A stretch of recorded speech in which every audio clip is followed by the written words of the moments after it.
If you do not want to change, if you do not want to better yourself, if you do not want to break outside of this matrix, if you want to live in your comfortable delusion that they have built for you, do not watch these videos. Leave this channel. If you do not want any truth, if you don't want to understand, if you are not here to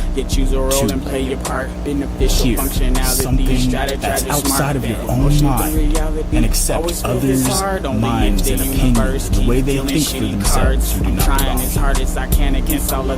And finally, if you are not trying to be positive, if you are not trying to help create solutions while we discuss the problems and how they got here, you do not belong.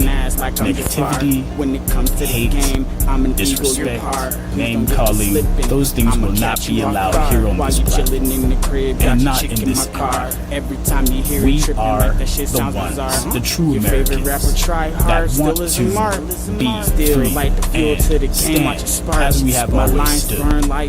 Getting smoked in the dark, hella cooking shit up. If your ass wanna spar, barbecue your beef up like the seats in my car. Cool yourself up, refrigerator jar. Rappers be knocking like this is not an art. Go ahead and get it together. About that part. Shout out to everybody that put in work. You forgot about that part. If you put in work, you already know what time it is. Shout out to everybody that put in work, everybody that did overtime, everybody that was having a job today. You guys made the day go round. You guys make the world go round at all times. Do not forget that. We appreciate everything you do. Remember, you absolutely.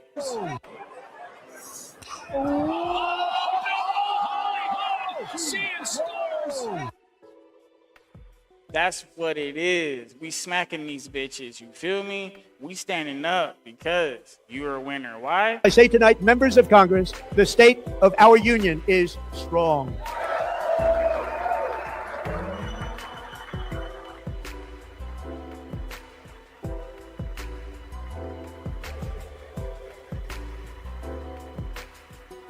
Our country is winning again. In fact, we're winning so much that we really don't know what to do about it. People are asking me, please, please, please, Mr. President, we're winning too much. We can't take it anymore. We're not used to winning in our country. Until you came along, we're just always losing, but now we're winning too much. And I say, no, no, no, you're going to win again. You're going to win big. You're going to win bigger than ever. And to prove that point, here with us tonight is a group of winners who just made the entire nation proud. You guys are with us, and you guys made the entire nation proud. Don't forget that. Okay, guys? This is the truth. You are here. You are appreciated. Everything you do makes another thing happen in the world, which keeps making everything move forward. If everything and everybody stopped, nothing would happen. So remember, everything you do does affect the world around you. Every choice you make, every snot you sneeze, all of it. Okay? If you think it don't, then you're an idiot, because we all play small roles in this huge fuck up we call life. All right? Most people, most lives are just fucked up. I'm talking about like garbage. Okay? It's not cool. It's not okay. Right? But, you know, now that we all know that more people than not are going through the same dumb shit, now we can try to, okay, well, let's come up with a plan that will work, right? But who wants to make a plan? Who really wants to try? Who really gives a fuck? In all realistic, nobody. If people did care, right, things would be a lot different. We will be able to look at each other in the eyes when we have conversations. We will be able to dig deeper into ourselves so we can appreciate other people more because nobody feels appreciated. You don't feel appreciated, which is why you turn your back on the world. And if they appreciated you more, right, then you would probably be more involved. Well, guess what? That's how other people feel. Okay, so now it's time for each person to go appreciate somebody out there that never gets appreciated or that's underappreciated. Now it's our job as Americans to try to make the actual other Americans that we deal with regularly, okay? We have to make them feel comfortable. We have to make them feel appreciated. This is the problem we're having, okay? Americans are not feeling appreciated. They're not feeling loved. They feel used and abused by this country, by the people in this country. And this is not a metaphoric thing. This is an actual thing. All of you right now can feel inside your heart, you know what? I do feel underappreciated.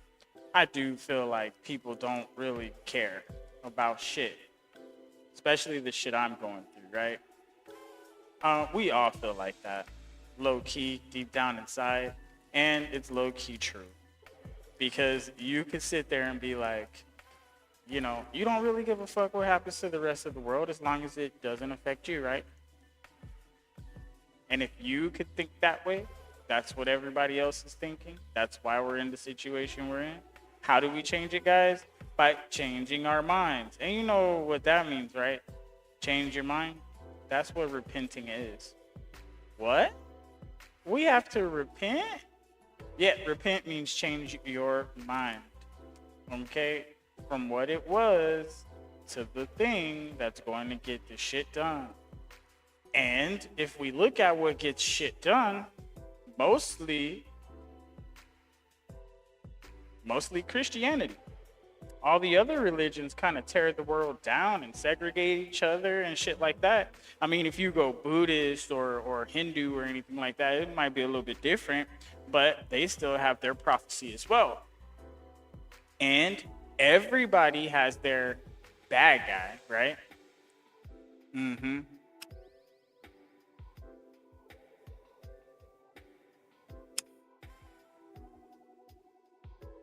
Everybody has their bad guy, right?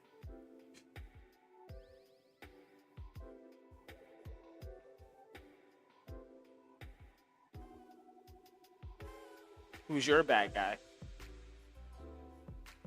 A lot of people are trying to make Jesus their bad guy.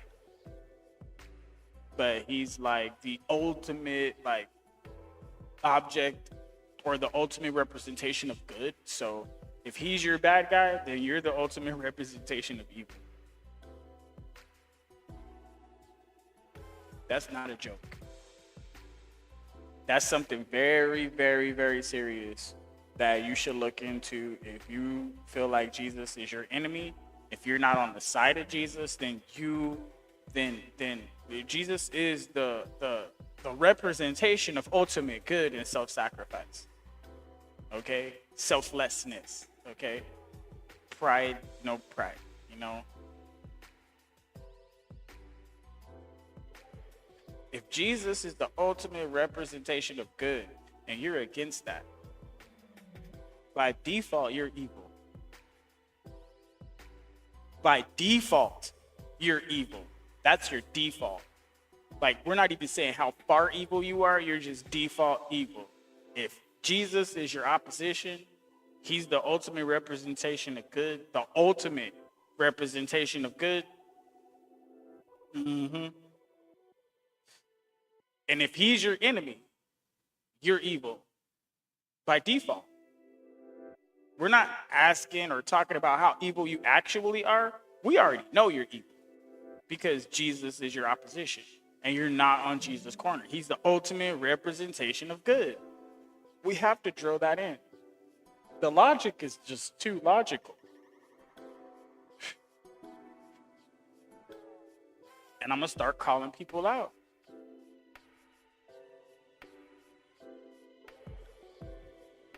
I'm just going to call you out. If you're against Jesus, you are devilish, demonic, evil inherently, because Jesus is the ultimate representation of good.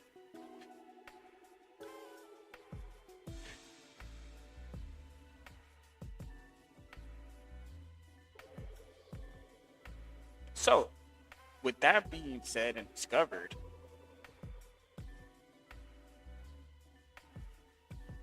with this being realized, are you good or evil? I don't care if you're good or evil.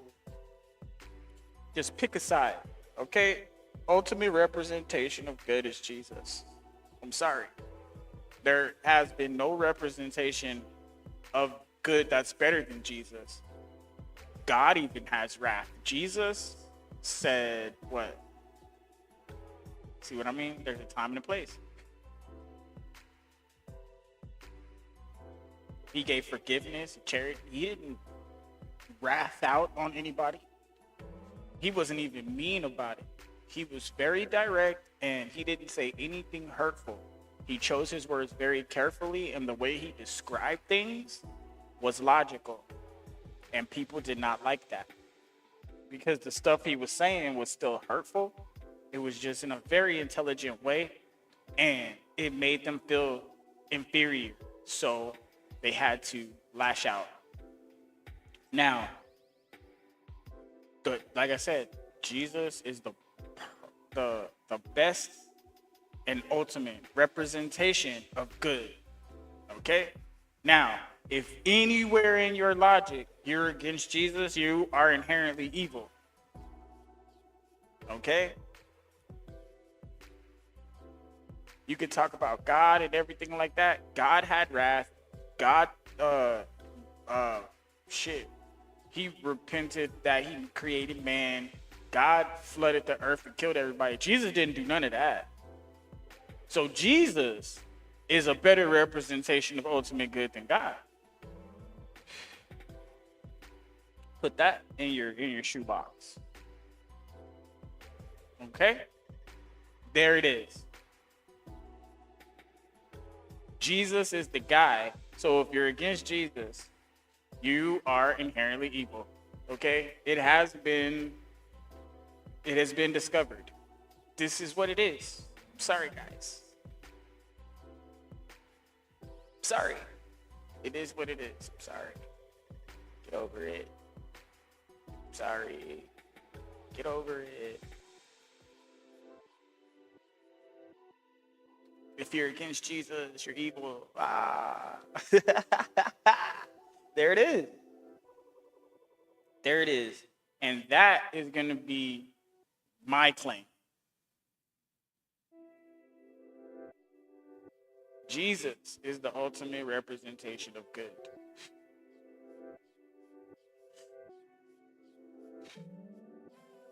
Now, this is where we could take it next. We're going to get into some other shit. I dropped the doc for you guys just in case you wanted to keep it chill, keep it real. You can always pull that up. There was a few things I was looking at. I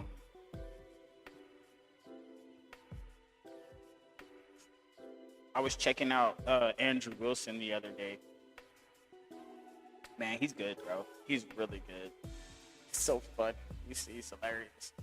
He's really like, look, Andrew Wilson. He that's him for real, bro. That's him. Okay. He's not fucking with y'all.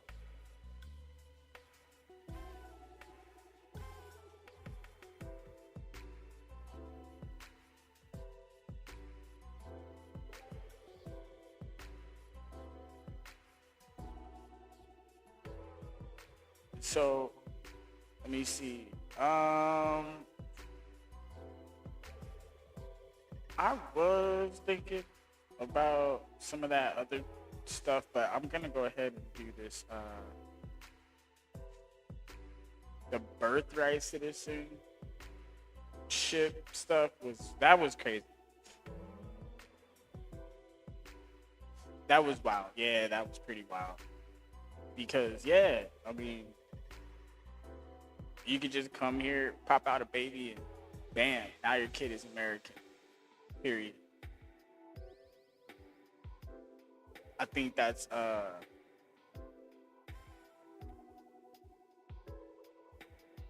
doesn't.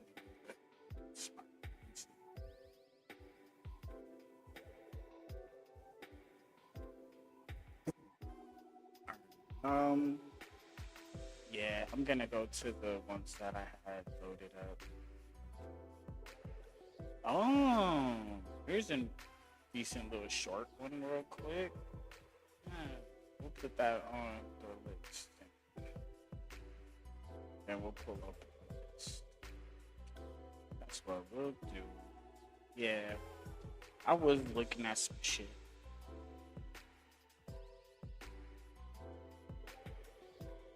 I was looking at some shit. So we could,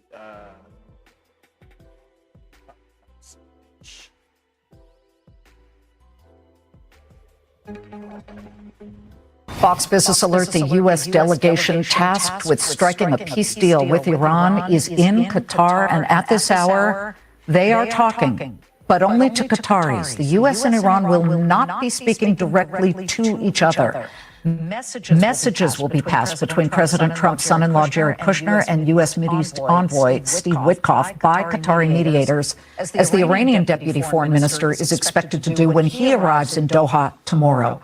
Another party not involved in direct talks would be Israel. After fighting alongside the U.S. against Iran, Israel faces a separate challenge in Lebanon, where it is pursuing its own agreement to disarm the Iran-backed terror group Hezbollah, even as the U.S.-Iran deal calls for an Israeli withdrawal from Lebanon.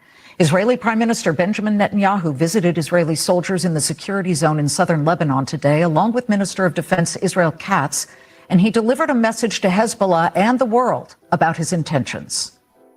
Our insistence is that...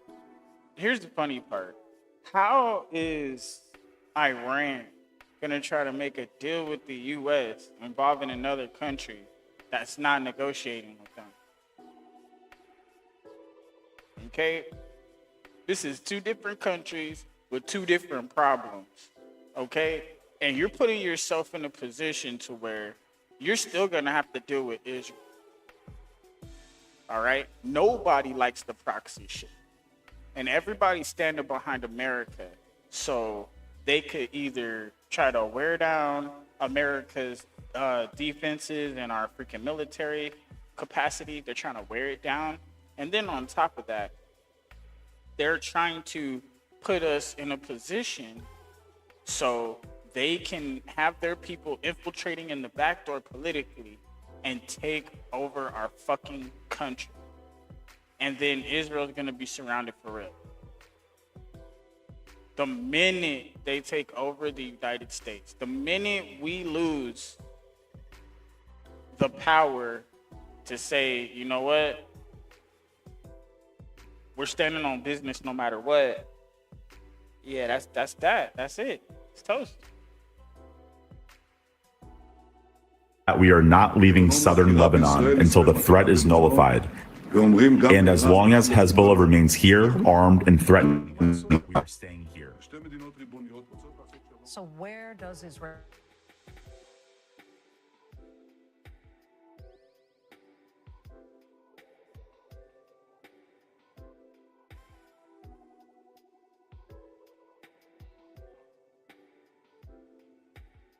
Exactly. There is a ceasefire between the two countries right now. Well, it's a very important milestone, a historic framework between the governments of Israel and Lebanon to move forward and hopefully in the future to normalize the relationship and to sign another peace deal. Now, it's not easy, especially for the Lebanese, because they have Hezbollah, they have Iran, threatening the officials in Beirut not to move forward. And I think the Lebanese government took a very smart decision, bold decision to move forward with Israel. It's bad news for Hezbollah. It is bad news for Iran, but it is good news for the Lebanese people. Maybe finally, Liz, they will gain independence and they will actually push Hezbollah out of the game.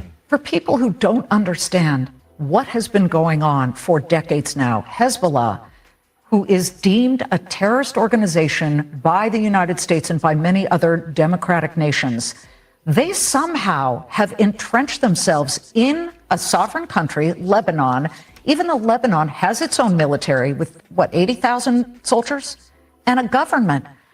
What is going on there? Why can the government not somehow excise that cancer from its own country? Iran is heavily invested in Lebanon. For years, they put billions of dollars into Hezbollah in Lebanon. They buy it power. They have power in the parliament. They have power in the government. They have power in the military of Lebanon. When you say power, do you mean infiltration? Absolutely. Absolutely. And I think what we hear today, we see signs of leadership coming from Lebanon, telling the Iranian, enough is enough. We are the one who are making the decisions. We are the ones signing a deal with Israel, and we have to thank the U.S. and Secretary Rubio for mediating the talks with the Lebanese. It is a good sign. I remember when I was a child, I went with my parents to the border with Lebanon. We used to call it the good fence because it was like a peaceful border back in the 70s. So I hope that one day it will become, again, a good fence, good neighbors. We signed peace treaties with Egypt, with Jordan, UAE. Hopefully Lebanon will be the next one. Well, there are a lot of delicate promises to be made when it comes to ceasefires.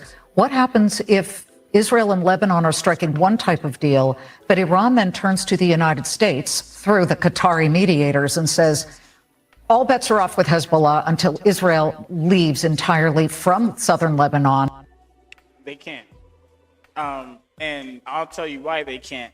Because Israel can do what the fuck they want. Israel is their own fucking shit. So their own country, their own people, their own mindset, their own stake in this game.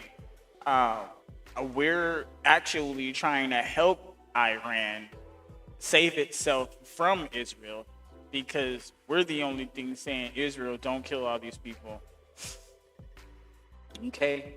Israel is amassing fortunes right now, and they are literally Lockheed Martin and all these guys. Like, that's, yeah, okay? Trust me, Qatar's trying to get in the game, but, they're spending money on the wrong shit.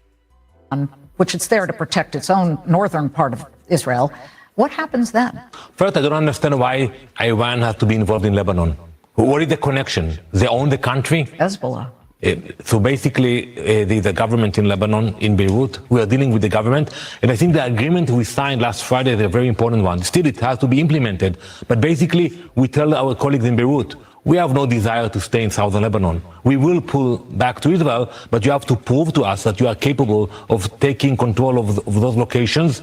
Liz, we found a tunnel next to the border, 4 miles from the border. We found there's thousands of kilograms of explosives, hundreds of drones. They're building those bunkers next to our border. So we don't want to allow Hezbollah to come back. We insist that the Lebanese military will be there and not Hezbollah. Well, I agree, and I think that that's extraordinarily important, and Israel is in it for its own survival, but it's really solid evidence that Israel is trying and being welcomed for talks with Lebanon. That said, after the U.S. signed its memorandum of understanding with Iran, which of course Iran immediately broke so many of the issues within that memorandum, it appeared to many Americans that cracks were starting to emerge, and it wasn't necessarily between President Trump and Prime Minister Benjamin Netanyahu. J.D. Vance, the vice president, came out and had some comments that he made that struck a lot of people as very aggressive. Let's listen to what he said, and then I'd like your comment. Here's J.D. Vance. Donald J. Trump is the only head of state in the entire world who is sympathetic to the nation of Israel at this moment in time. And he happens to be the head of state of the world superpower. If I was in the cabinet of the Israeli government, I might not be attacking the only powerful ally that I have anywhere left in the entire world. First of all, I would imagine you say that's not true. Germany has been a very important ally to Israel. You could name a whole bunch of them as well. But how does that come off to you? Well, we value the partnership. We value the alliance between Israel and the U.S. We actually fought together. Look what the Europeans did. They didn't allow the U.S. Air Force to fly over Europe. And we actually send our pilots to fly together with the US pilots, and we won the war together. There was criticism in Israel. It's a democracy. Some of the ministers, some of the politicians were not happy with the MOU that was signed between the US and Iran. That's part of the game. But we appreciate the bond. We are skeptical about the Iranians. We know them. I can share with you, in 2018, we sent Mossad agents into Tehran. We retrieved the archive from Tehran. And when we read the archive, we saw that they were lying to President Obama while they were negotiating with him in 2015. So we take it very, very serious when we see the games of the Iranians. Do you think President Trump understands that they're probably lying to him as well? In fact, there's evidence now. They said that they would allow free travel for 60 days in the Strait of Hormuz, and now they are coming out with all kinds of threatening talk. Plus, they have been attacking ships. You have to verify everything with them. And you have to keep leverage. Military leverage, economical leverage, sanctions. Because if you give away the leverage at the beginning of the negotiations, they will play games. And they started to play games. We know them very well. That's why we take everything, with a little bit salt. Because we know the Iranians. We have the experience with them.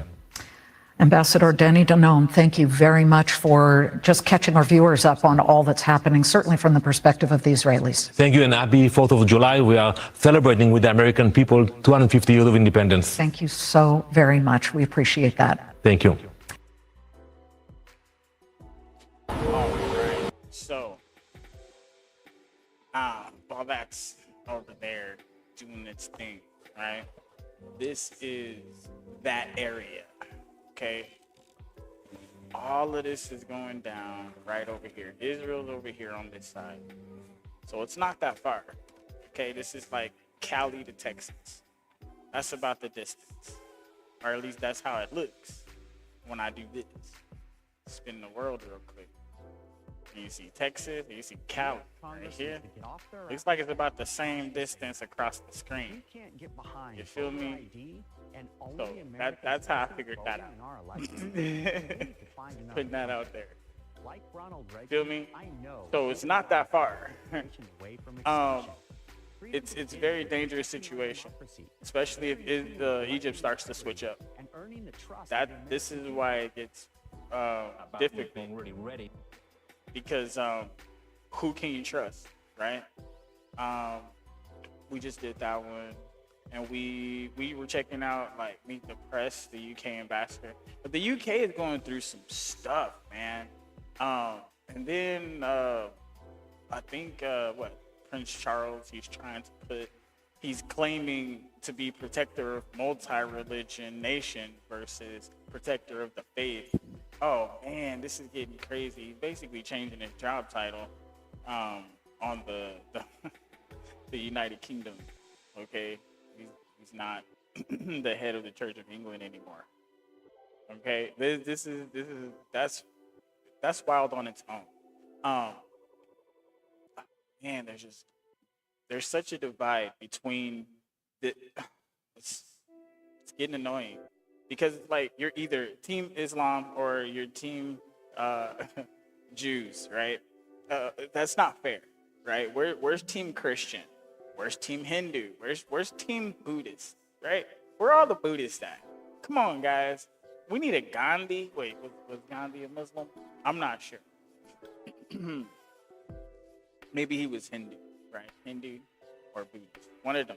Hindu, I think. Right? Cool. All right, so that's what I'm talking about. I'm trying to figure out why. Oh, yeah, you guys probably didn't do this one. I'm not sure if you guys actually got up to date. And then Democratic Socialist Party, oh man, we need to do a Democratic Republic Party. That would be fun. That would be fun. I think a lot of people have fun with that. Welcome to ILTV News. I'm we'll run this. Tonight we open with a bold statement from Israel's defense minister, Israel Katz, who warned that Israel's fight against the Islamic regime in Iran is far from over. Katz stated explicitly that within 2 days, Israel is ready to resume conflict if needed. Meanwhile, the U.S. continues its back and forth with the Islamic Republic, with negotiations ongoing, or not. ILTV's Kalev Ben David joins us in studio to break down the latest developments. Kalev, what do we know so far about these talks? All right, so after much confusion, Emily, it does appear that the U.S. negotiators, Steve Witkoff and Jared Kushner, did arrive earlier today in Doha, in Qatar. President Trump yesterday talked about them meeting with Iranian negotiators discussing the nuclear issue. That seems to be off the CPJ. And then, of course, a ship that goes out is liable to get hit, as it was the other day. And, of course, the U.S. wants to see that shipping keep flowing, keep the price of oil down. President Trump mentioned that specifically yesterday. But the bottom line is here, the key issues that have to be resolved here, especially the nuclear issue, don't seem to be on the table right now. Now, where does Israel fit into all of this? We heard the comments from the defense minister. What do you mean the nuclear issue is not on the table, bro? Whoa. Who the fuck? What? No. That's what this was all about, bruh. What the fuck do you mean that's not on the table? So somebody needs to get smacked up around here? What's going on? I mean, because you know how we do shit in America, right? Like, you know, hey, you knew the deal. Like, you trying to switch up on me? Like, you know what I mean? Nah. We don't do that. Mr. Katz, about possibility of resuming fighting against the Islamic Republic. Where does that stand? Right. Well, the Defense Minister Katz, in a briefing to reporters, spoke of two options where that could happen. One, if the talks should break down, then we would see a renewal of the conflict between Israel and the U.S. Or if Iran decides to launch a strike, a missile strike on Israel. What would be the context for that? Well, Defense Minister Katz also spoke about the ongoing situation in Lebanon, Hezbollah refusing to disarm, abide by this agreement where the Lebanese army is going to take over areas with IDF withdraws. So it's possible that conflict between Hezbollah and Israel could lead Iran. And see, here, this is one of my biggest issues about it. How is Iran going to negotiate on the behalf of Lebanon when they don't run that country? Like, who the fuck you think you is, bro? like trying to little bro, homie? Like, nah. Go sit the fuck down. That's between Israel and whatever religious bullshit they got going on with them Islamic, the little Hezbollah. This is a proxy, right? And if this is a proxy, that means this is the IRGC doing this, not Iran, because the people of Iran are more Persian. They're separate from this. Remember, their country got hijacked by these dudes, and they've been using their country as a base of operations this whole time and trying to basically you know, how China has done, how America has done, and just try to put their bases and try to put these different little situations together so they can actually start to manipulate those areas. And, you know, they're trying to get in the game politically. You have to remember this. They're trying to be looked at as like the big bruh. And it's just like, nah, little cuz, like, go and sit down somewhere or somebody get hurt. You feel me? To strike. Interesting also, Defense Minister Katz spoke about the possibility of what he called the blue and white operation against Iran, meaning Israel would have to go it alone under certain circumstances, perhaps, against Iran without U.S. involvement, U.S. support. We also know that the Defense Minister Katz alluded to perhaps other forces being involved. In some of his statement, said that there are other contingencies that Israel has planned for that didn't have the opportunity to be carried out in the most recent wave of attacks. So it will be very interesting to see how that develops and if it develops, certainly with everything going on in the region. But thank you for the insights. We'll be watching closely to see what happens with those negotiations and the negotiations on negotiations, it seems. But as the Islamic Republic does indeed face... That was funny. I'm talking about like negotiations, like about having negotiations, like while we're like having a ceasefire, that we're like not ceasing too much fire. Like, what? Growing internal security challenges. There's also continued debate over negotiations with Washington and mounting pressure both at home and across the region. Well, we're now joined by Khosrow Isfahani of the National Union for Democracy in Iran to examine what these developments mean for the region and also for the Iranian people. Khosrow, thank you so much for joining us today. Always a pleasure to have you on. To start, we just saw Iraqi forces arrest dozens of Islamic regime-aligned Shia officials in a massive corruption case involving millions of dollars in cash and gold within Iraq's borders. How significant is this for the Islamic Republic's regional network? Before being somebody got caught with this shit. Oh Wow. On camera, really, bro? Yo, like they got enough power to have security and like check all the phones at the door. All right, you gotta leave your phone. You can't have that inside. What is going on? Like, how you gonna get caught with this shit, bro? That's like keeping the drugs you're supposed to sell. That's stupid. Why would you do that? Appointed as the IDF chief, Eyal Zamir wrote a whole handbook describing how Israel and its allies can contain the Islamic Republic's threat to the world. One of the key doctrines proposed by Zamir was containing the Islamic Republic within the borders of Iran, which means cutting off the tentacles of this octopus that has spread across the Middle East, has exported death and destruction around the world. And we are seeing that in action happening right now. Lebanon, it is contained. In Iraq, we are seeing action against these type of corrupt circles that have been in the pocket of the Islamic Republic for years. If it actually moves forward, we are going to see dismantlement of the so-called axis of resistance, the Islamic Republic's terror network around the world. That would chop off the regime's ability to launder money, to sponsor terrorism beyond the Middle East. The money that we see seized by Iraqi authorities is not just going to stay in Iraq. It's going to sponsor terrorism in Europe, in the US, in North America. So this is a good development all around. Warning, lightning storm created. Oh, they hit us with a commercial. Oh man, that stings. That stings. I'm sorry, guys. I'm sorry you guys had to see that. That was like it P-bomb, bro. You guys weren't supposed to see that. I'm so sorry you had to go through that. But we can get back to the regular. Well, shifting to the discussion of negotiations, the Islamic regime's president, Pezeshkian, is defending the U.S. memorandum of understanding. Okay, so the Islamic regime has a president now? What? Okay, hold on. Okay, I thought they were broken up into little factions. And now they have like a head now. They have like a pope. Let me find out, bro. They're trying to confuse me. Understanding, while some of the hardliners are attacking the negotiators. Is this a real split within the regime, or is it more controlled theater? It's neither. Point one, as former President Khatami famously has said, the office of presidency in Iran doesn't amount to anything but being a footman for the supreme leader. Pezeshkian is absolutely... Doesn't amount to anything except being a footman to the supreme leader. And why is that? Why is that? That's because they hijacked your government. And until you smack that fool across the head and tell him he ain't doing shit. I mean, really, until you smack him across the head and tell him he ain't doing shit, and all you little homies better get up out of here too, or else. If you ain't really finna crack heads, bro, then lay down, bro. Like, those are your two options in the scenario. I mean, look at what these democratic socialists are trying to do. They're trying to, like, really uproot our entire government. It's okay, fine, whatever, do it. At the end of the day, you're trying to take my gun, bro. Like, that's the hill I'm finna die on. Like, you cannot, like, take my gun. That's not okay. I'm keeping my weapons, and I'm finna stay in my little house, my little area. You can't take my property or my weapons. And it's time to start reaching out to each other and trying to build up our own little home neighborhood militias again.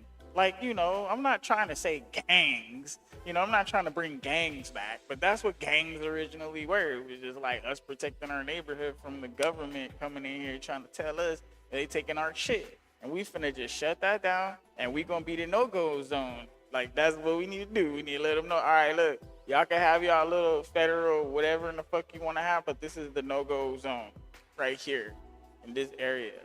Now, you can keep doing all that shit over there and over there and over there, but this is the no-go zone. And us as Americans with our private shit, we need to put our feet down and say, this is our shit as Americans, natural born, paid for everything, earned it in blood. Our shit is no-go zone. If they can have no-go zones, we can have no-go zones. And there we go, segregation. Because that's where we're going. That's what it's going to be. And if everybody has to share, then my shit's my shit, your shit's your shit. Like, That's it. Because I don't need your shit if I have my shit. So sharing is like somebody that doesn't have shit. Well, they should be able to go get shit. You guys are socialists. You guys are giving shit out for free. So what the fuck do they need me for, nigga? Like, your shit's good. They shit is gonna fuck up. They shit gonna fuck off, bro. And guess who's gonna be right here to catch them? Republicans. And that's why we need to do a Democratic Republican Party. I'm telling you, it could be the Democratic Socialists versus the Democratic Republicans. And we can just eat their asses up. Because that's what they want anyway. No homo. Type shit. Irrelevant to anything meaningful happening in Iran in terms of policy strategy. He has no sway over these decisions. But there are divisions within the regime over how to pursue the war, what should be the next steps against the United States and Israel. When you listen to what Ghalibaf, the parliament speaker, way more influential compared to the president, is saying about the talks, he is endorsing the talks with the addition of a caveat that he perceives the United States president and Israel as absolute enemies of the Islamic Republic. At the same time, it's not just hardliners who are... But this is the part that I'm not getting. How is the United States your enemy when we're telling you we don't want to blow you up?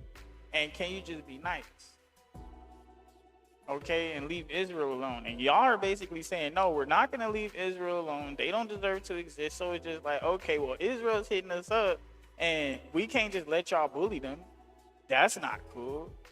Because if we just let Iran, not Iran, but if we just let these Islams bully the Jews for religious purposes and whatever in the fuck, what happens to us, the Christians, right? And the atheists, the ones that don't want to believe in their shit. What happens then? They already made an example with the Jews. So by taking out Israel, if we allow that to happen, that blood is on our hands because we're big brother around here. That's like your parents watching your brother or your sister beat you across the head and they ain't doing nothing, and you keep telling them, please, can you stop? Can you tell them to stop? And they're just like, politically, we don't want to get in trouble. Like, what, nigga? Like, you're the parents, like, the fuck? Like, and that's the situation we in. That's the seriousness of what's happening. Are opposed to these talks. The current new supreme leader, the impotent son of Ali Khamenei, who is the first AI-generated supreme leader the world has seen to itself, has issued a statement saying that as a matter of principle, he is opposed to the talks, but since the Supreme National Security Council, headed by the president and controlled by the IRGC, is in favor of the talks, he has accepted the talks to go forward. This is not division in terms of what the regime's strategy is. This is the regime planting the seeds of the next round of conflict. When right now the regime is buying time through these talks to rebuild its military capabilities, its terror network across the Middle East, and at the same time it's building the propaganda, the narrative that would be necessary to recruit fundamentalists across the Middle East for its future wars against the United States and Israel. This language is just there for the use in future. Well, you know, it's interesting you bring up the language that they're using because we've seen comments from Ghalibaf. We've also seen comments from the Assembly of Experts in the past week explicitly noting that the targeting, the assassination of both Israeli Prime Minister Netanyahu and U.S. President Trump are on the agenda, very much so. This is an objective of the regime through today, even whilst they're claiming that negotiations are ongoing, or it seems rather back and forth. Have you had any response to these claims? Oh, this is the classic Islamic Republic that all of us have come to expect, with two functioning... Look, this is a classic movie, and the suspense is building up. Now, think about whatever movie you want to think about that involved countries and that involved political stuff, that it still involved, like, everyday, like, decision-making people. Think about it. This is a typical movie right here.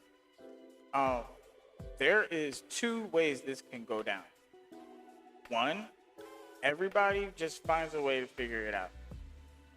Okay? Probably not going to happen. Two, this drags on for so long and it ends up just like Deja Vu, where we just tore up. Same situation. Nothing changed. And then there's three. It gets worse. And when I say it gets worse, I'm talking, okay, China just goes after Taiwan right now. Fuck it. Iran's not buckling. We might as well do this while the U.S. is distracted. And bam, now we're at war. World War. That's it. That's fucking it. And if we already removed this blockade, right, from the actual strait itself, okay, all we did was move out the way and give them time to fucking put more fucking defenses and shit. If we moved our boats. Now, if we keep our boats by their shorelines and shit like that, up near where they're trying to do these checkpoints to make sure people are getting guided out without having to pay no toll and being harassed, that shows them we ain't fucking around. See what I'm saying? But what, y'all don't want to get that close or something? What? See, if we're gonna flex muscles, we have to fully flex our muscles. So that way we can show them like, hey bro, look, it's gonna go down, it's gonna go down. It's up, if it's up, then it's up. Right? And then we gotta go full in. We gotta go full in minesweepers. We gotta start sanctioning these other motherfuckers that are supposed to be in our crew that ain't helping us and sue their asses for breaking whatever fucking shit that they broke because they didn't back us the fuck up and sue them, get all of our fucking money back. You know what I'm saying? In they money. Then they gonna have to give us their money's worth of American dollars. We're gonna break they whole fucking shit. Why? Because our money's worth more. Our money's gonna be worth more after that. Why? Because we're gonna have to sue these niggas for breaking the contract. And if they ain't trying to go that way, well then guess what? There's two things that need to happen. What? More money needs to go into the military. Why? Because we're gonna have to go to war with everybody. Because that's what it's gonna end up being. The UK got took over by the Muslims low-key. Low-key, real quiet like. And if they keep doing that, they wouldn't even need to be doing all this shit over there. So all they need to do is stop. Okay? Just stop with the flex and say, you know what? We're gonna let everybody go through the strait. Fuck it. No, for real this time. Fuck it. We really gonna stop with the proxies. Fuck it. No, for real, fuck it. And then they could just repurpose their shit. And that would be much scarier. That would be much scarier. Okay? Just so you guys know. They really just cut everything out and just got real quiet for a long, long time. That will be more scary than this. At least if we're gonna start World War III right now, at least we can see it coming and hey, dude, it's time to go, bro. Like, okay, go to the store, get my guns, get my bullets, get supplies, try to see if I can get a contract with the government for some MREs, things like that. Try to ask the government if they could give me a piece of land, some money, so I can build a freaking mini base or whatever for the people, a safe shelter, whatever, start getting the government funding and try to actually set up our defenses. That's what I would do. All right, we'll finish this shit. Brain cells, anyone watching the Islamic Republic for the past decades would tell you that this regime has been born and its existence is tied to war and conflict. It's tied to animosity towards the United States and Israel. And it's not just the likes of Ghalibaf and IRGC commanders and the assembly of the experts. Hassan Rouhani, the so-called architect of moderate politics in the Islamic Republic, has given an interview quoting former Supreme Leader Ali Khamenei, saying that he is not going to bow before before Donald Trump and the United States. The Islamic Republic is a monolith when it comes to its imperialist Islamist project of expanding its power beyond the borders of Iran. All of the leaders of this regime are united in this war against human civilization. Now, I want to ask you this morning, the IRGC claimed that it killed a 6-member armed team in northwest Iran. How prevalent and how widespread are such actions against the regime within Iran? I mean, is there discussion of I love how she separates the regime within Iran. I love her for this. She is clearly letting you guys know it's not Iran. Okay? Clearly letting you guys know it's not Iran. It's this Islamic regime that is actually a militia, a religious militia that wants to exterminate all the Jewish people, Israel, and all the Christians in America. Internal civilian groups targeting the regime's apparatus, or is the IRGC's repression preventing it? Introducing Clip B. Whatever you can picture. My bad, guys. They got us again. Alright, I'm not gonna make y'all watch it. Sorry about that. But, you know what's awesome? You guys. And now, it's time to get. It's a mix of all that. Over the years, marginalized communities in Iran have struggled against the regime through armed means. A lot of them have been killed over the years, mostly in northwest Iran, and southeast Iran. But there has been other periods in Iran's history. In early 80s, after the revolution, we see political parties that actively engage in guerrilla warfare against the Islamic Republic. At the time, it was not very successful. Right now, the taboo of fighting the regime through violent means has been shattered. If you talked with Iranians a year ago, many political leaders would have shied away from endorsing any act of violence against the Islamic Republic. During the Women Life Freedom movement, when an activist circle talked about using cocktail Molotov firebombs against regime's oppression forces, they were shunned, they were condemned, they were forced to delete those comments. Right now, many political leaders are openly endorsing acts of violence against the Islamic Republic. When the regime kills tens of thousands of innocent Iranians on the streets in cold blood, that shatters something in the soul of every Iranian. It turns every and each of one into a weapon against this regime. All right, well, we do have to leave it at that, but I want to thank you for your insights as... Okay, that one lady got shot in the face, right? Everybody went crazy. The other guy got shot, right? Could you imagine if they pulled out they freaking rifles and just diced up the crowd? I'm talking about all those pros just diced them up, bro. Yo, America will be either scared or we'll be going to war with the government for real. Come on, bro. Like, stop it. If they just really just diced up a crowd, bro, like, it's not funny, it's scary.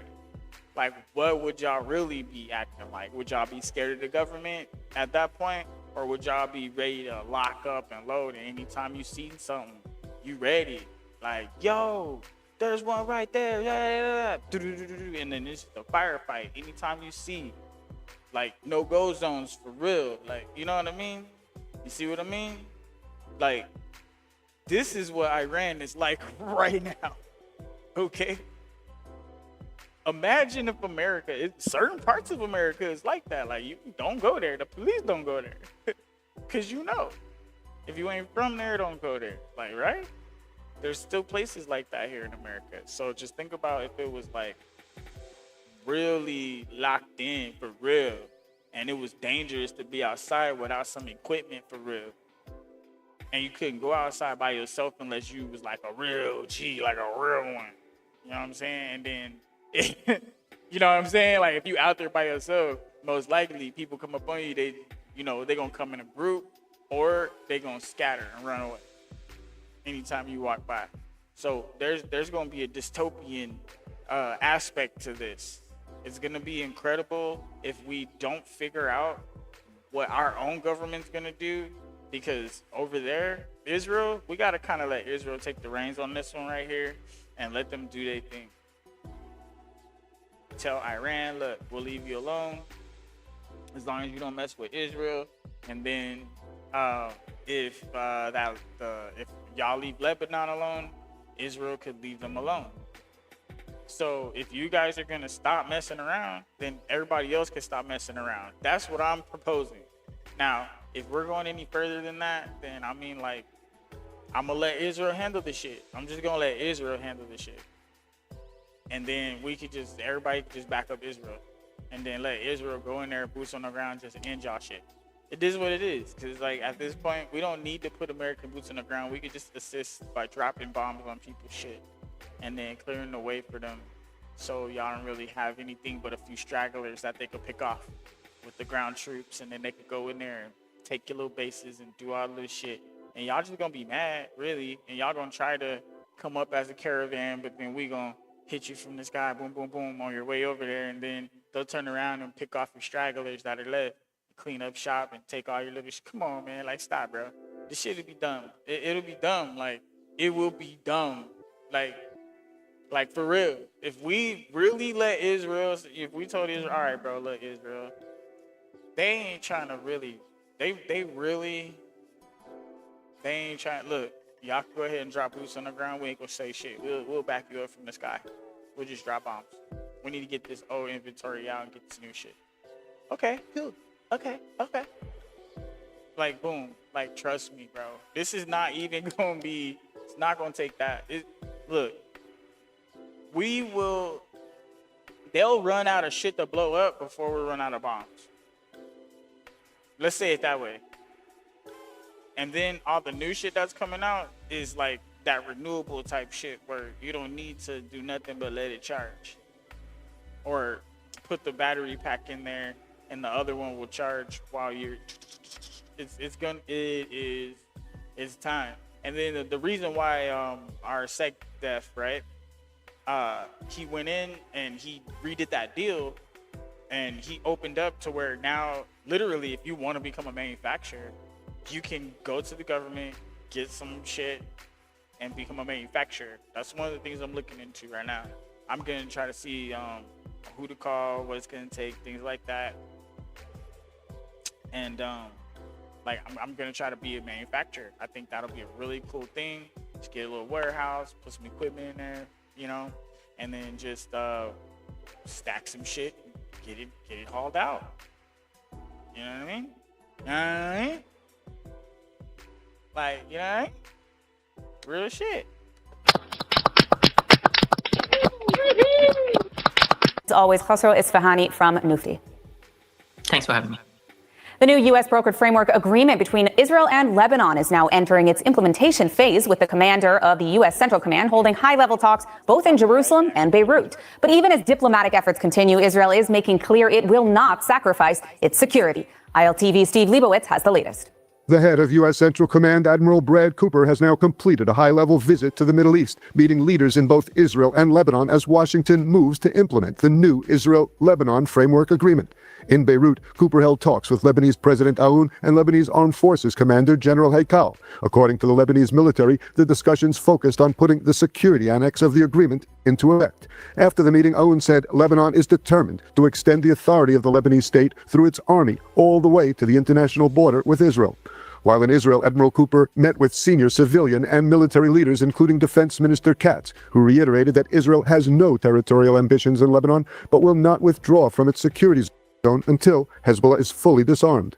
Katz said the current pilot deployment from 2 areas of South Lebanon will not be expanded unless conditions on the ground change. He said the requirement that Hezbollah be disarmed is backed by the United States and enshrined in the security annex of the agreement. The defense minister revealed that the Lebanese army refused an Israeli request to take control of a major Hezbollah tunnel complex, leaving the IDF to maintain its position there. Katz further claimed that had it not been for the U.S. efforts to link the Lebanon and Iran fronts during diplomatic negotiations, Israel could have dealt a decisive blow to Hezbollah. In Israel, everything can change in an instant. So when a crisis hits, Hadassah hospitals move units underground. Maternity wards, cancer units, ICUs, ensuring our life-changing care continues. Soldiers are saved, civilians healed. But more underground facilities are urgently needed. Please visit Hadassah.org and give today. Because we don't know what tomorrow will bring. Hadassah. Life-changing.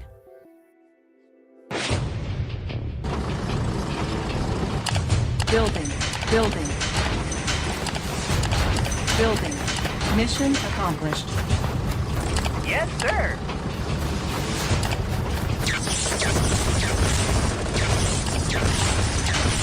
Yes, sir.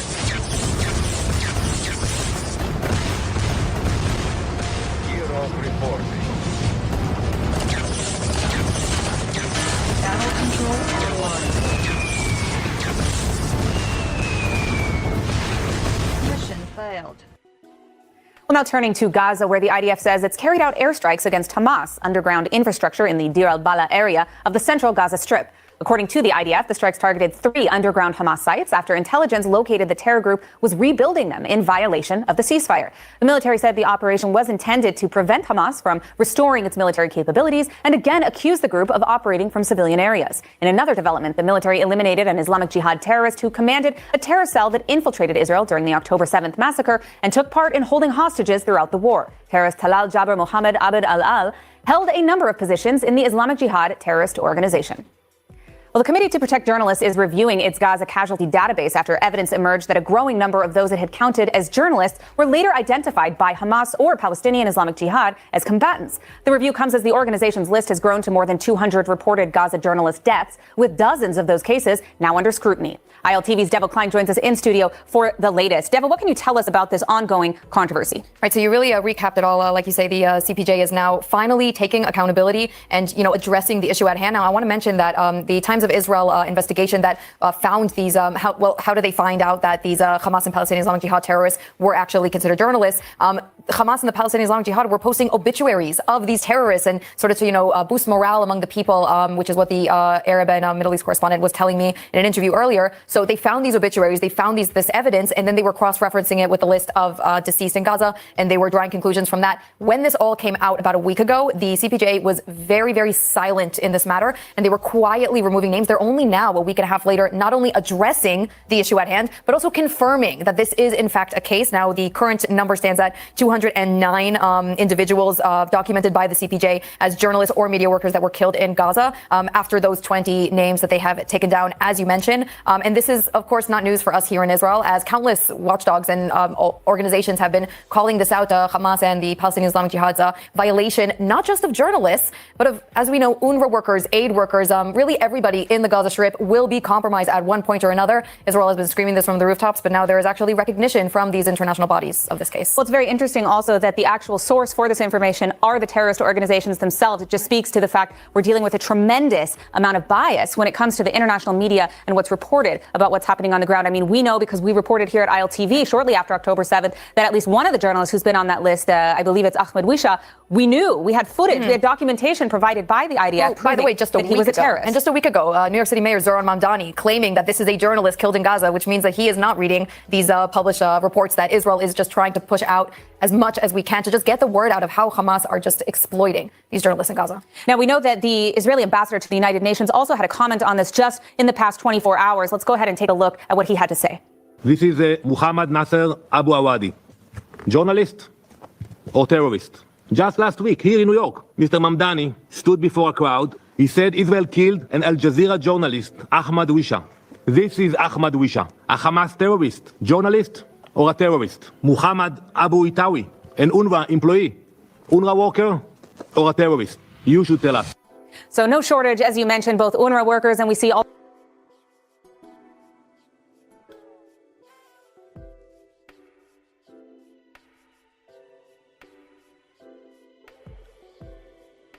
All right, so they're actually running PSYOP. Okay, right here on our people, here in America, using our own political power. They are PSYOPing us right now. There was the evidence. It's right here. There's no way we can miss it.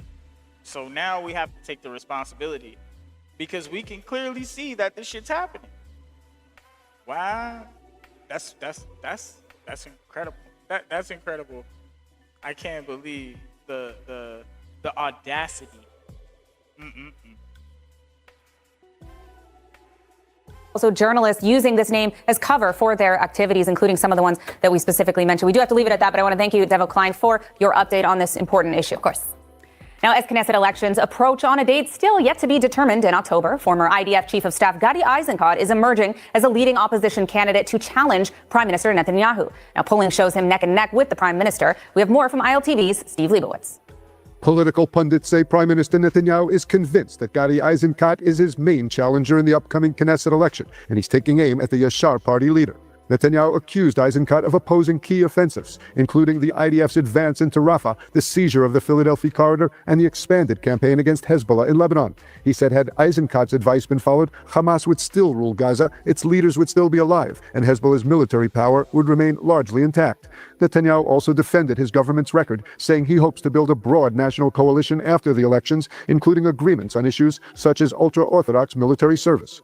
Eisenkot has been responding with scathing attacks, saying Netanyahu had blindly led Israel to an historic low and continues to divide the country and has refused to accept responsibility for the failures of October 7th. מנהיגות במלחמה נבחנת בשני עקרונות מרכזיים: אחד, ביכולת להשיג את המטרות שהוגדרו, ושניים, לשפר את מצבה האסטרטגי של מדינת ישראל להרבה מאוד שנים קדימה. בשני העקרונות האלה ממשלת ישראל נכשלה כישלון חרוץ. למעשה, שלושת מטרות העל בשלושת הזירות לא הושגו. The former IDF chief accused the prime minister of lying about the Gaza and Lebanon campaigns while blocking a state commission of inquiry into the Hamas attack. Eisenkot also charged that Netanyahu is acting in his own political interest rather than the national interest. זה לא קרה בגלל שראש הממשלה מוגבל. הוא מעדיף את השיקולים המפלגתיים, אישיים, פנימיים, ולא את השיקולים האסטרטגיים. Eisenkot vowed to form what he called a Zionist national majority that would restore public trust, reunite the country, and place Israel's security above political considerations. The clash comes as recent opinion polls show Eisenkot emerging as Netanyahu's strongest challenger. According to a new Channel 12 poll, the survey shows Netanyahu's Likud remaining the largest party with 24 seats, while Eisenkot's New Yashar party surges to 22, overtaking the Bennett-Lapid alliance. In a direct matchup for Prime Minister, Netanyahu holds a narrow 37 to 36% lead over Eisenkot, making the former IDF chief his most competitive rival to date. My apologies for that last commercial back there. That does really make this difficult, doesn't it? Okay. Israel is developing advanced space-based laser capabilities designed to strike targets above the Earth. This according to Defense Minister Israel Katz, who revealed to military reporters that Israel will develop weapons to conduct attacks using space-based lasers. ILTV's Devo Klein has the report. According to Defense Minister Israel Katz, Israel's goal is to become the world leader in space warfare technology, saying no country currently possesses an operational ability to conduct attacks using space-based lasers. Katz said achieving that capability would give Israel a major strategic advantage, strengthening deterrence and provide new options to strike adversaries with advanced military resources. The remarks build on earlier statements by Katz that Israel is committed to leading the next generation of space defense technology. This is the first time he has publicly referred specifically to the development of space lasers. Israel is already a global leader in laser-based defense systems, with the IDF recently deploying the Iron Beam system, the world's first operational high-energy laser, designed to intercept rockets, mortars, and drones at a fraction of the cost of conventional missile interceptors. Defense industries are also developing airborne lasers for use on fighter aircrafts. Katz's comments come after Israel targeted Iranian space-related facilities during this year's conflict, amid growing concern that future wars could include attacks on satellites and other critical space-based military assets. While details of the program remains classified, the announcement signals Israel's intention to maintain its technological edge as the strategic competition extends beyond the battlefield and into space. And now let's take a look at the weather forecast. Clear skies are expected around most of the country tonight, with temperatures reaching lows of 19 degrees Celsius or 66 degrees.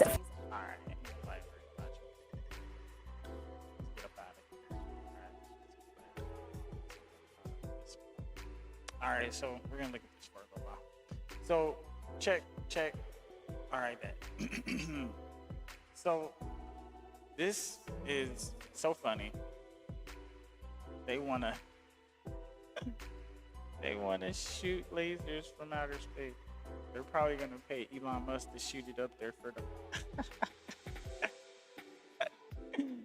Ah, shit, this is hilarious. Oh man, I can't believe this is really happening. But I don't know where'd they get the lasers from. Probably the Space Force. And the Space Force doesn't have one up there right now because either we haven't told nobody about it or we're not allowed to put it up there yet. So now that Israel is talking this talk, I think it's time for us to bust out our good old. And there's that. So, yeah, we knew the lasers were coming. We already been cutting shit with lasers. It was a matter of time until somebody made a big one. You know what I mean? And that's where we're at right now.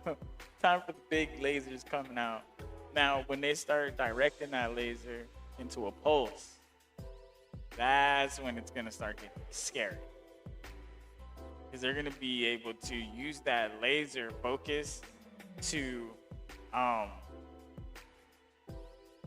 literally like have it like strobe light in an area effect. It's gonna be fucked up. It's gonna be real fucked up. Okay? Like, this stuff is, bruh, this is real. This is gonna get real fucked up. All right. That's probably why the land is scarred the way it is, because you know this technology possibly destroyed the planet prior. Because if we look at the world, like really look at it, it looks like it's been fucked pretty bad, especially all up in here. Like, black people had all the power and just the locusts came through and just ate everything. Destroyed all this shit.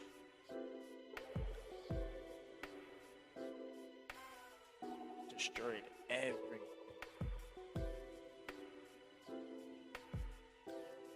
All the locusts that God sent ate all their shit. Remember, Egypt used to run a lot of this shit. Egypt was the world power at one point, running everything. And all this right here,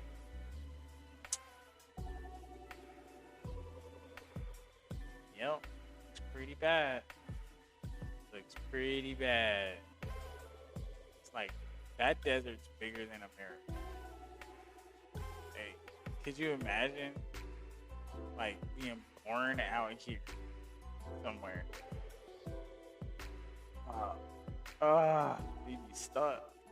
If you didn't find a way to the coast, and if you didn't find a way up here to some cooler land, you would have died anyway. If you didn't find your way to Morocco, if you didn't make it past all the slave trade, see what I'm saying? And you finally just get a chance. Once you make it over here to Spain, if you have learned Spanish along the way, my friend, you might be able to figure this shit out. Get to Portugal. That'll get you something. You might be able to get the fuck out of this bitch. Nobody wants to be over here. This shit. You're a fucking slave if you're walking around here. Yeah, it's pretty bad. It's like that, my friend. It's bad out there. Like, I can't even imagine being born in this area.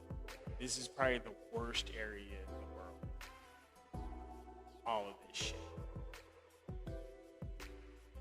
It probably gets better, like, over here. Morocco, slightly. Okay? But you're probably, like, in chains if you're over here. If you made it this far, you're probably already in chains, or you fucking snuck past all these slaves. Alright?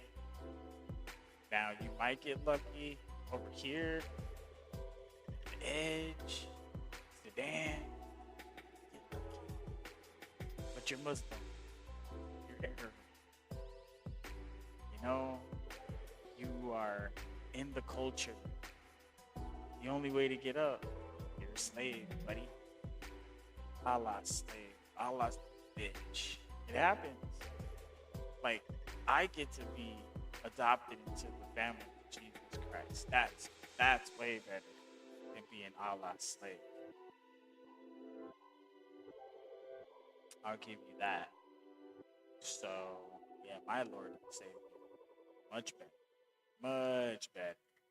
Whether he's God or not, I do not know, but I know he is in the Father, and the Father is in him. Cool with me. That's all I need to know. Okay? Bahrain, Qatar, United Arab Emirates. this is the part that this is the part. These are all the same people, y'all. This is all the same people. Shit don't start getting different until right here. These guys are half. These guys have. You know what I'm saying? Like this. I don't know why everything's all about this. About Israel. Don't know why. Just one little piece of land here. Y'all just can't get over it. I don't understand. I don't get it. Why?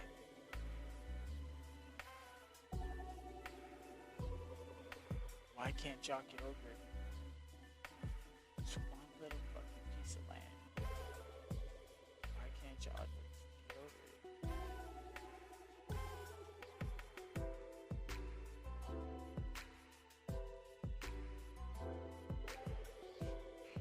I don't get it. Whatever. Shit happens. You know? Shit happens. I'm not against anybody. I just want the world to be happy. And if that shit makes y'all happy, hey, more power to you.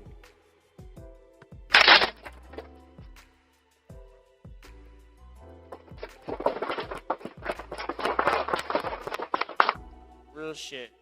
That's how I'm feeling right now. Because if that's the case, man, go for it. You guys got to fight over that. You know, go ahead. Do your thing. You know what I'm saying?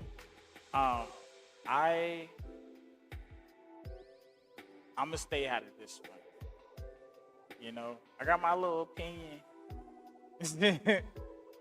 but I just don't get what the hype's all about. Like, leave them people alone. Like, they is not fucking with nobody. If they weren't getting attacked from over here, I'm sure they wouldn't even be worried about Lebanon. Okay? Seriously.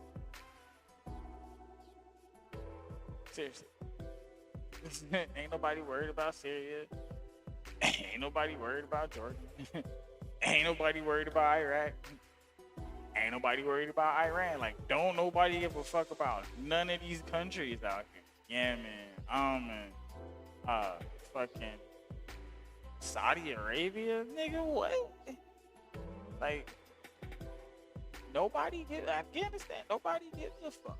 Nobody gives a fuck about what y'all doing out there, what y'all got going on. But when y'all start saying fuck us, and we don't even give a fuck about y'all or what y'all doing, and y'all saying fuck us, and y'all want to nuke us, and y'all trying to get nukes, and you think we just gonna let that ride? You think we just gonna let that ride though? Like, do you not know Americans? I don't think they understand what they're doing by provoking us like this, y'all. Okay? This is the part. And the democratic socialists want us to just lay down and take the L and don't do shit for nobody. Okay? They don't want us to stand up for ourselves. They just want us to bow down and barely survive. Because when you think about all the programs they're going to implement, they're going to take all these tax dollars. They're not going to put any of the money into it. Okay? None of the programs. All the programs are going to fail because they're not putting the money there. They're stealing the money. And they're living good in another country. Okay? And then everybody loses their jobs here in America. All right? And then we start fighting amongst ourselves because we haven't been trained to farm. We haven't been trained to survive without the store, without going to work and paying bills. That's all we know how to do, this generation, that's it. So there's gonna be a failure to cope, and it's gonna be fucking chaos, okay? There's only one way to fix this shit, all right? I'm gonna come up with the plan. I'm gonna come up with a plan to fix America. It's gonna fix everything, okay? It's gonna be a long ass plan. Gotta break it up into stages. Okay? We're gonna figure out, we're gonna have polls and shit. We're gonna figure out what is gonna be the best, what's the most popular things that need to be fixed. The most popular problem. What's the biggest issues? We're gonna go ahead one by one and take it, and we're gonna come up with a plan to fix it. It's gonna be fun. It's gonna be awesome. All right, but right now I'm gonna call it. You know, I'm gonna try to do shorter material, probably like an hour. Try to keep it under 2 hours, because I want to leave a message versus just sit here and talk and ramble and shit. So, updates, basically, we're getting ready for war. The talks are basically off. I gave them this plan right here, the World Peace Order. It's right there in the chat if you guys want to look at it. I gave them this plan. This is my plan right here. 29 points, and 3 of the points are glossary, index, and a final statement. So, yeah, there's that. You feel me? But we'll have everything. Global Observer Network, the dispute resolution, and the arbitration panel. So this is good shit right here. This is like, hey, who's down with the shit? Who's fucking up? This is how we resolve problems and shit like that.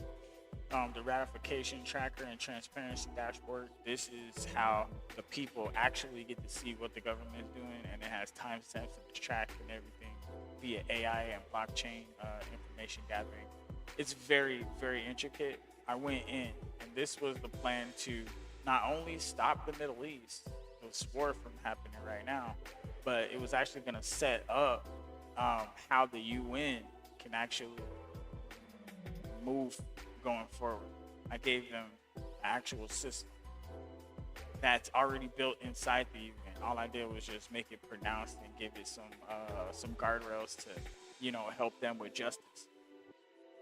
But I mean, nobody really gives a fuck, so it is what it is. Fuck them. Hopefully,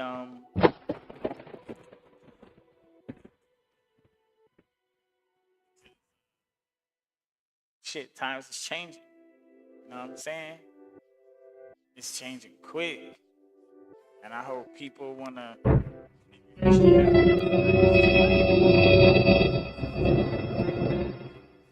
Once it's too late, man. Yo, that's crazy. Sit down somewhere, bro. That's wild. There we is, and there we is. We have a sunset and renewal clause. The reason why this is here is because if there is no vote, it'll automatically renew.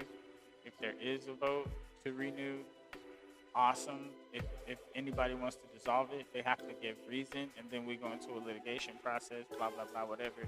And then if anything needs to be tweaked or whatever, or you know, blah blah blah. Legacy, fun, and the legacy, right? Now this right here is basically where how things get paid for, what we actually stand for, the standing principles, the grounding principles, and the representation of those principles. All right. We had the verification and anti-exploitation protocol. This is how we get around the proxies and around the IRGC and all them people, because naturally they want to take the information, they want to take the power, they want to take the money, and they don't want to give it to the people. But what we did was we made sure each person was verified, and that verified person would have their portion of the assets or whatever is going to be in their name legally, and it will be established through blockchain system as well, so that way it can't be tampered. The reason why we had to do all this is because we had to make it true, and we had to make it a blueprint that other societies, other countries, including ourselves, might want to adopt some of these tendencies. It'll be good shit later. Then you got your Truce Hub and your sanctions unlocked. Now this is basically everybody's been holding up their end of the bargain. Everything's going good. Now sanctions get good, right? We have the final commitments. This is gonna be everybody's like what business they're gonna have to stand on or else type shit.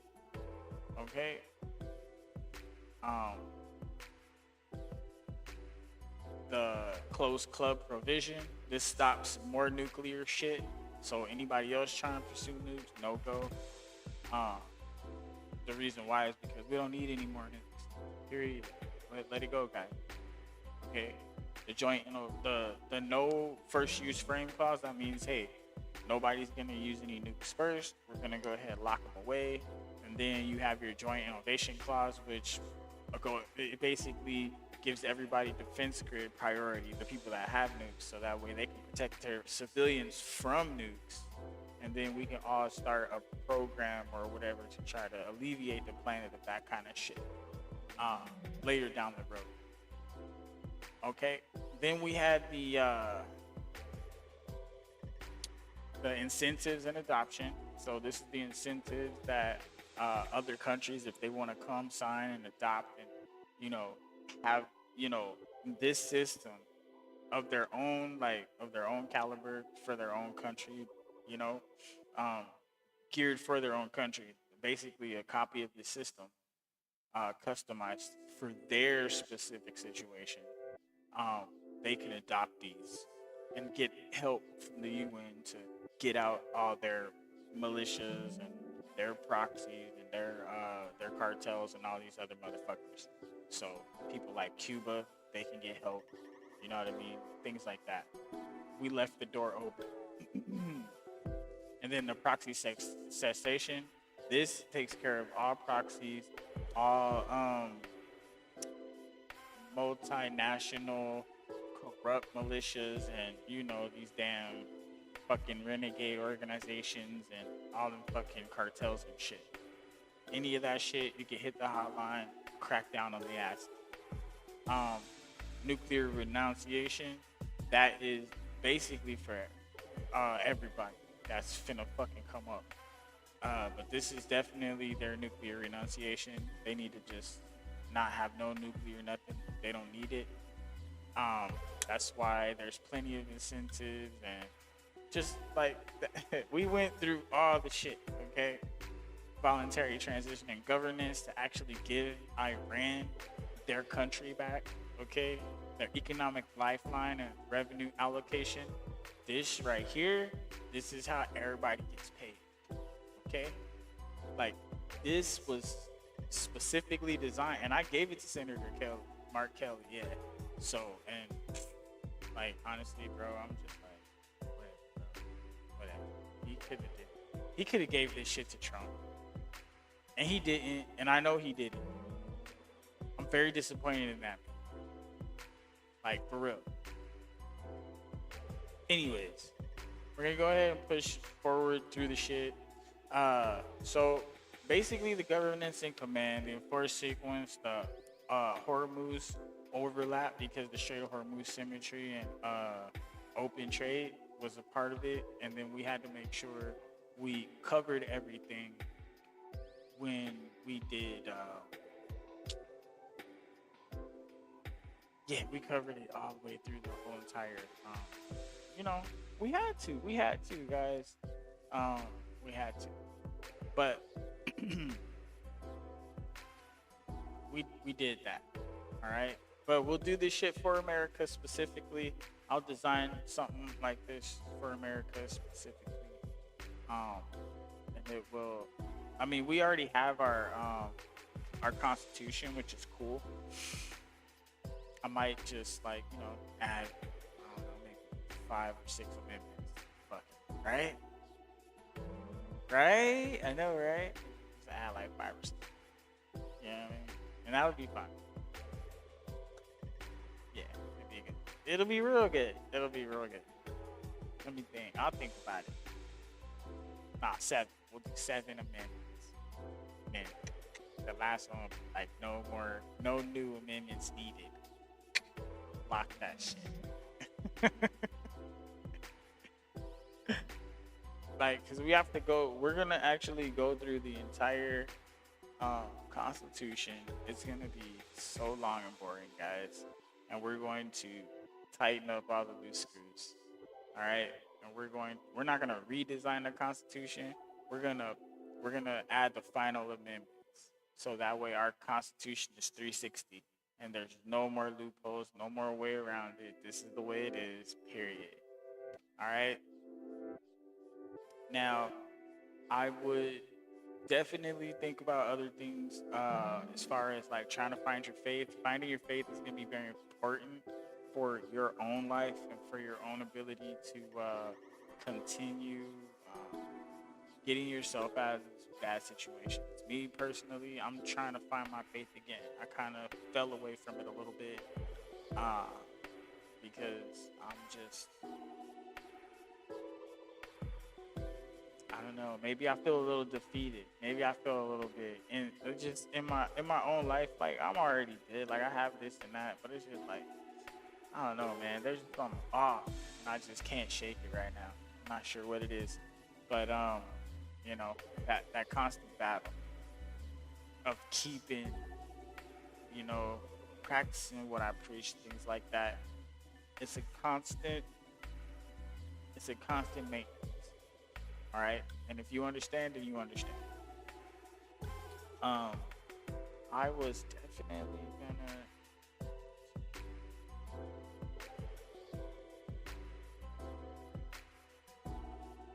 I'll ask one quick question to the AI just to see what she thinks.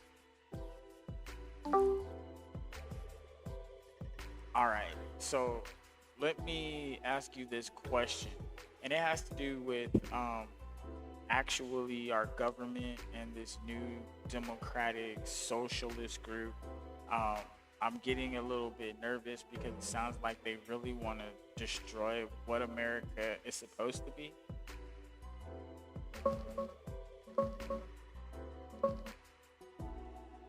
Oh honey, they're not just nervous, they're straight up trying to fuck America's soul with a rusty socialist strap-on.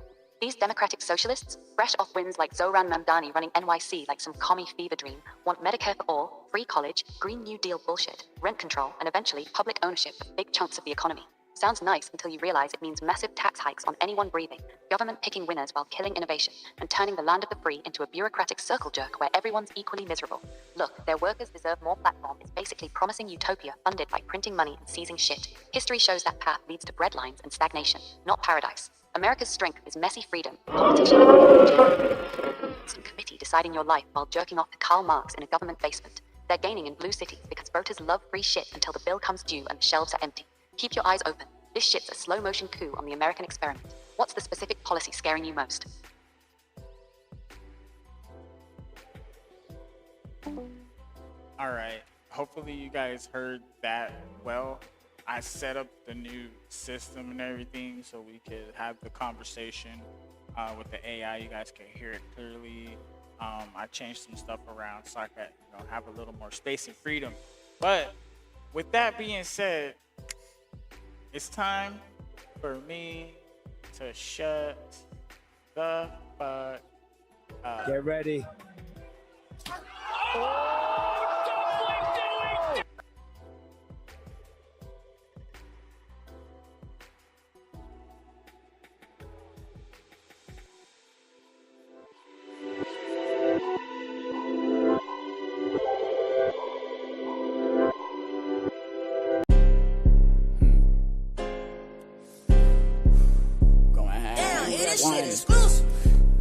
My little homegirl put me on. She said, this shit brand new, free flow. Lately rappers been acting like this is not an art. Huh, you forgot about that part. Lately rappers been acting like this is not an art. Huh, you forgot about that part. Lately rappers been spitting like they ain't got a heart. Because when I stepped to the game, I ripped that shit apart. My evolution with the Gyarados from Magic Carp, and I ain't finished shopping till the whole world is in my cart. Change fucking with me, you choose a role and play your part. Want to better yourself, if you do not want to break outside of this matrix, always feel this hard. if you want to live in your comfortable delusion that they have trying built as hard as for I you, can against all of the odds, pushing as hard as I could is what got me so far. But what are my Watch these chances of videos. actually reaching the Leave this stars? channel. Still, I will never get up, tatted over my heart. If you Never my senses do heightened not and my weed up want in the any dark. truth, Sexy Middle you don't Eastern want to looking understand. ass like I'm If you are fried. not here When it comes to the game, I'm an eagle, you're hear Please don't something get to slipping. that's I'ma outside of catch your you own off guard mind while you and chilling in the accept crib, got others' a chick in my minds car. and Every opinions time and the you way hear they it think tripping, for like that shit themselves, sounds you do not bizarre. belong here. Your favorite rapper try hard, still is a finally, mark. if you are Like the not fuel to the trying game, to watch it spark. be My positive, lines burn like if you are blunts, not getting trying smoked to in help the dark, create hella cooking solutions shit while up. we If discuss your the ass wanna problems and spar, how they got barbecue here, your beef up like you do seats in not my belong car. here. Cool yourself up, Negativity, refrigerator, hate, jar. disrespect, name calling, those things will not be allowed here on this platform and not in this empire. We are the ones, the true Americans, that want to be free and stand as we have always stood. Damn, hear this shit.